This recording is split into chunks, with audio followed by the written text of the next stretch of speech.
Okay, so for my sins, I've just come out of Inside Out 2. Decent enough visuals, really like effervescent and bursting with colour. It's lovely, brilliant, great for kids. Also great for kids is the whole emotions concept, how the lead character Riley is like entering puberty. The puberty alarm goes off at the start of the film, and all the emotions are like running riot, which is ironic. Brilliant to have the introduction of anxiety and embarrassment and envy and all that sort of thing, because let's face it, anxiety, since the kids have been locked up in 2020, you know, there was that whole since the pandemic kicked off, I can imagine quite a few kids have been like just reeling from it. So yeah, it was quite decent to have the introduction of new characters. Ironic as well that the control pad in their control room was shaped like a sanitary towel, unless that's just me.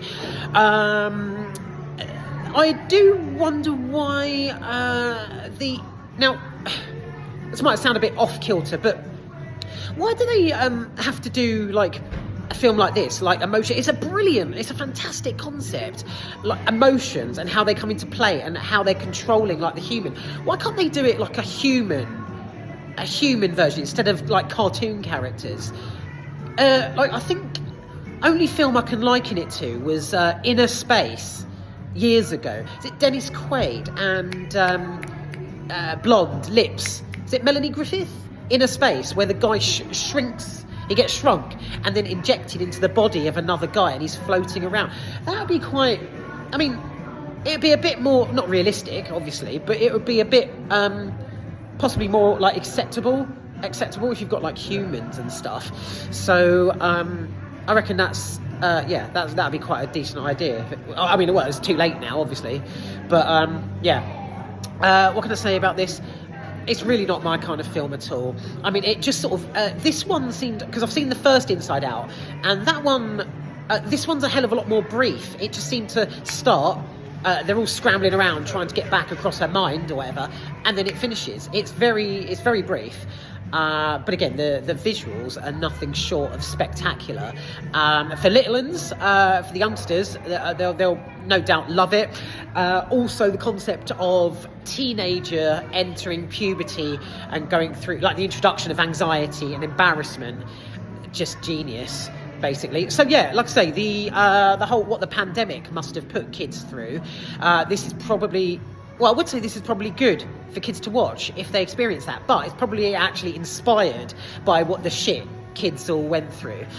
Oh, God, look at this. I need to trim. Oh, I was saying I need to trim. I think I might leave this for when I see Twisters. I'm going to see Twisters in a few weeks. If I stick some, like, flour and water in my beer, I could do a proper, like, windswept... Actually, yes, good idea. I'll do that. Right. So... Inside Out 2.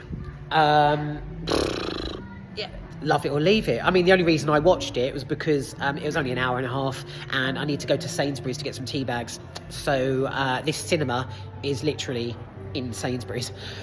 Right, so what have we got here? Yeah, the characters are brilliant. It's ideal for kids who are, you know, dealing with stuff. But I'd say, you know, if you are an actual teenager, you'll probably think it's a load of shit. Visuals, graphics, fine. But yeah, it's that whole thing of humans. I think it would be a hell of a lot more interesting if they used, like, people to play this, to play the emotions, to play the person. Yeah, that'd be good. The whole thing of, what's it called? Like, just the themes and, like, that run through it. So, like, you know, Riley, like, you know, oh, best friends. I was rude to my best friend and I want to make the hockey team. You know, it's all that shit that you just don't give a fuck about. And you won't, like, it's never going to impact your life. I was sat there, like, literally, like, just, you know, fingers on temple. Just like, for fuck's sake, you're going to be, you know, you're going to be sat in an office in about 9 years' time, love. Do you know what I mean? Hockey really doesn't matter.